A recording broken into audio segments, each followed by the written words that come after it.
Mari kita dahulukan adab dan akhlak sama muslim. Imam Auza'i mengatakan, ta'allamtul ilma 20 sanah wa ta'allamtul adaba 30 sanah. Aku mempelajari ilmu syariah 20 tahun dan aku mempelajari adab, akhlak 30 tahun. Imam Auza'i mengatakan, aku kagum dengan ketinggian ilmu, luasnya ilmu Imam Malik. Tapi aku lebih kagum dengan adabnya Imam Malik. Jadi ilmu itu harus sebanding dengan adab. Nah hari ini ilmu nggak seberapa, adabnya sudah. Nah ini jadi masalah. Maka bagaimana adab kita kepada sama muslim? Ya. Adab itu yang pertama, dahulukan adab. Bikin orang nyaman masuk sini itu.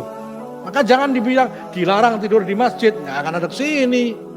Orang ke masjid karena capek pengen tidur. Ya. Nabi SAW, ya, saat itu ada Nabi SAW, ada Umar, ada sahabat yang lain, tiba-tiba nyokok-nyokok dari jauh ada orang Badui langsung kencing di pojok masjid. Karena waktu itu bukan bangunan tinggi, disangkanya yaitu tempat biasa aja. Akhirnya sama Umar ditarik. Rasulullah, hentikan wahai Umar. Ambil air, malah suruh ngambil air nih. Hadisnya ada 2 ada 3. Lalu selesaikan. Setelah menyelesaikan, kemudian Umar diguyur sama Umar. Orang tadi mengatakan, ya Allah, limpahkanlah rahmat kepadaku dan kepada Nabi dan jangan kepada Umar. Hadis sahih. Jengkel dia. Ya kalau ketika itu diseret, kan malah jadi kemana-mana itu najis. Yang pertanyaan kedua, hanya orang yang bodoh yang kencing di, kan banyak orang. Dan ini bukan tempat, paling nggak ya keluar dulu kan. Nah, menghadapi orang yang nggak paham kok kayak begitu, akan muncul kebencian. Maka ya, jadikan masjid itu tempat yang aman dan nyaman. Orang yang lapar ke masjid dapat makan. Ya. Orang yang safar, pergian, kan di zakat kan ada Ibnu Sabil. Bagian Ibnu Sabil adalah orang yang sedang dalam perjalanan. Sisihkan dari situ. Sehingga orang menjadi, oh ini masjid akhlaknya bagus, menyambut tamu Allah dengan bagus. Sehingga orang nyaman. Walaupun di sana nggak kunut. Nah gitu, tapi itu kan cuma walaupun gitu. Bukan pertama di sana nggak kunut. Walaupun nggak kunut tapi akhlaknya bagus. Akhirnya orang nyaman. Nah, taruh di sana freezer, dikasih aqua gelas, ambilkan dari bagian zakat Ibnu Sabil. Nah, wah, tapi kan nanti orang pada kesini. Hanya orang yang biasa ke masjid yang akan ngambil minum dari masjid. Orang nggak biasa sholat tuh nggak mau ke masjid, takut tuh ya. Ya, coba kalau kita lagi bepergian, kalau mau buang air kecil, ke rest area atau ke masjid. Nah kalau masjid tidak membuat nyaman orang Islam, lalu siapa yang suruh nyaman di sini? Orang Kristen. Itu yang kedua. Yang ketiga, kita pelajari fikih ikhtilaf. Ya, bagaimana adab dan akhlak dalam berbeda pendapat. Yang keempat, dalam setiap perbedaan, cobalah kita fahami dasar kita, fahami dasar mereka.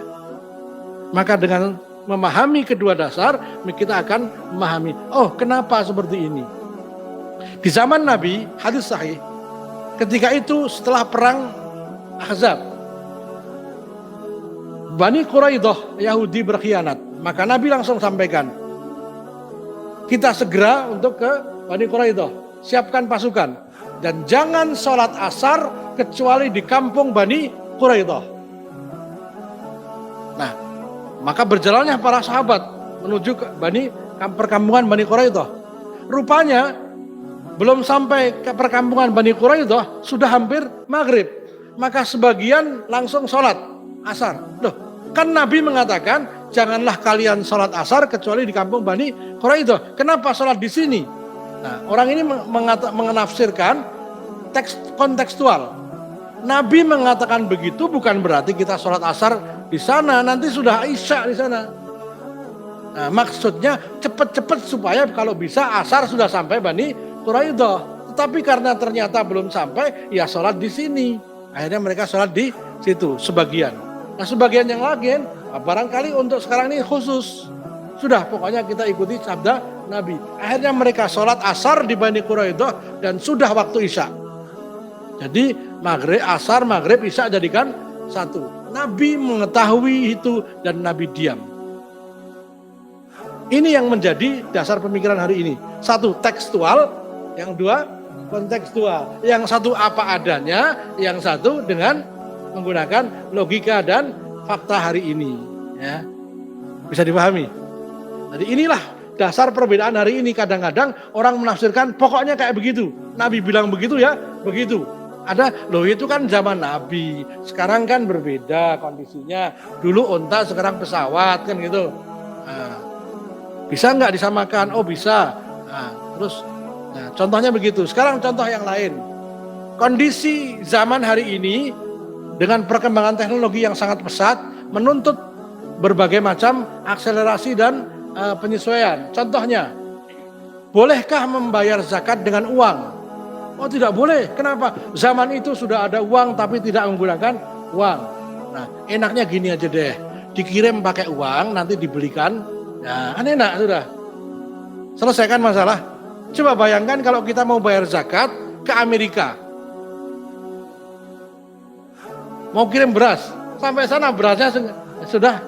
Dan orang Amerika nggak makan beras. Makanya roti ya. Betul nggak? Maka ditransfer. Kalau dari Indonesia ke Amerika, repot kita.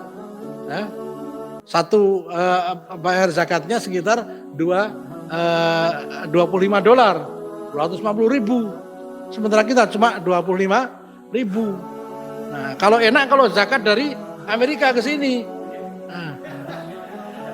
dapat banyak. Nah, ini kan butuh apa namanya penafsiran teks dengan disesuaikan dengan kondisi zaman. Nah, ada kalanya syariah itu disesuaikan dengan kondisi hari ini. Ada kalanya tidak harus seperti itu. Maka itu kita harus pahami. Ya. Contoh-contoh, apakah boleh azan pakai speaker? Dulu belum ada speaker. Ada nggak zaman Nabi speaker? Nggak ada. Tetapi rupanya sebelum datang umat Islam datang ke masjid, itu di tengah pasar ada azan. Ya, azan di tengah pasar untuk mengingatkan hari ini hari Jumat. Cepat-cepat ya, selesaikan sebelum datang waktu Jumat. Maka kemudian ada azan 2 kali. Nah, yang hari ini sudah ada speaker, nggak perlu lagi. Nah, 2 kali. Dan itu kan dua-duanya punya dasar.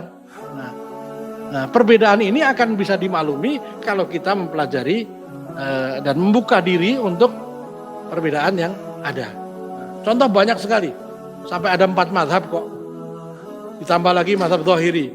Dhahiri itu yang tekstual. Ya, pokoknya Quran bilang begitu ya gitu. Sunnah bilang begitu begitu. Ini sekarang mulai muncul lagi. Nah, minimal 4 mazhab. Nah, ini butuh waktu. Butuh waktu dan tidak semua kita mampu. Bukunya pun juga belum tentu ada. Oh, dalil kita aja belum tentu bisa. Yang kita amalkan juga belum punya dalil. Ya sudah, kenapa kita ngurusin orang lain? Kita aja belum tentu punya dasar. Nah, yang terakhir,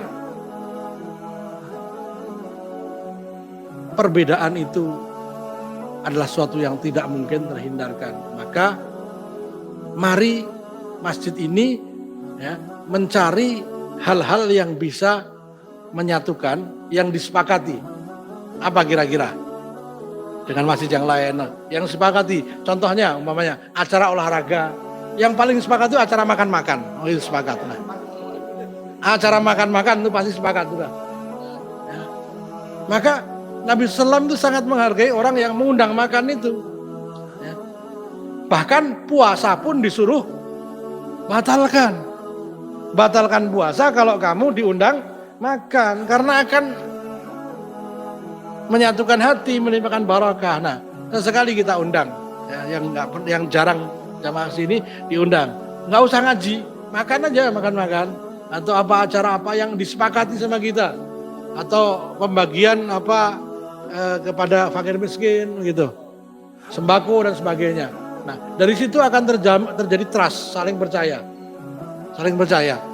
Maka mudah-mudahan dengan begitu akan muncul ukhuwah, sehingga masjid ukhuwah ini menjadi pusat ukhuwah.